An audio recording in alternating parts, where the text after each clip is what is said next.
Pristatome Jums bendrovės AEG kaitlentę, kurios modelis HK654250IB. Ji yra 58 cm pločio ir 51 cm ilgio. Prietaisas yra įleidžiamas į stalviršį, taigi kaitlentė bus tarsi virtuvės baldų tęsinys. Tai indukcinė kaitlentė. Ji tuoj pat reaguos į valdymą ir kais tik toje vietoje, kur stovės jūsų puodas ar keptuvė. Likusi prietaiso plokštuma išliks vėsi, tad gaminimui bus sunaudojama tik tiek energijos, kiek reikia. Bendra prietaiso galia 12,2 kW. Didžiausia ir galingiausia kaitvietė įrengta priekyje. Ji pritaikyta indams iki 21 cm skersmens. Gali pasiekti 3,7 kW galią. Galinė kairioji kaitvietė yra 18 cm skersmens iki 2,8 kW galios. Dešinėje įrengta daugiafunkcinė kaitinimo zona, pritaikyta įvairaus dydžio specialiems puodams, žuvies bei troškinių indams.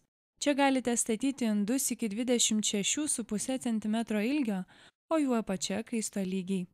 Mažiausia 14,5 cm skersmens kaitvietė įrengta priekyje, dešinėje. Prietaisas valdomas per prisilietimams jautrų valdymo skydelį, slankiuoju jutikliu. Braukdami pirštų skaičių didėjimo linkme didinsite kaitvietės kaitrą, o pabaigoje pažymėtas maksimalios galios simbolis Power. Maksimalią galią galite nustatyti kiekvienai kaitvietėje atskirai, o jei reikia, visoms iškart. Šios funkcijos skirtos greitai padidinti kaitinimą bei greičiau gaminti. Vos vienas stop and go simbolio bakstelėjimas ir visa kaitlentė akimirksniu išsijungs. Tačiau dar kartą spustelėjus šį simbolį grįž prieš tai buvusi temperatūra bei nustatymai ir galėsite gaminti toliau.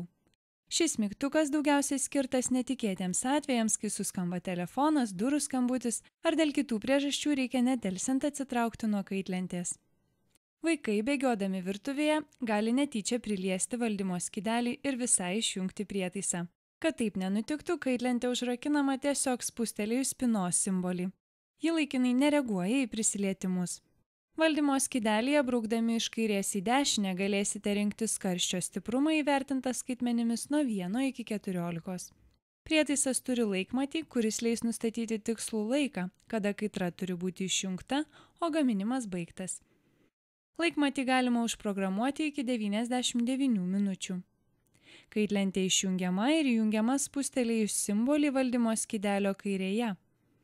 Daugiau informacijos apie šį prietaisą galite rasti internetinėme puslapyje www.technoliux.lt arba parduotuvėje adresu Laisvės prospektas 55 Vilnius.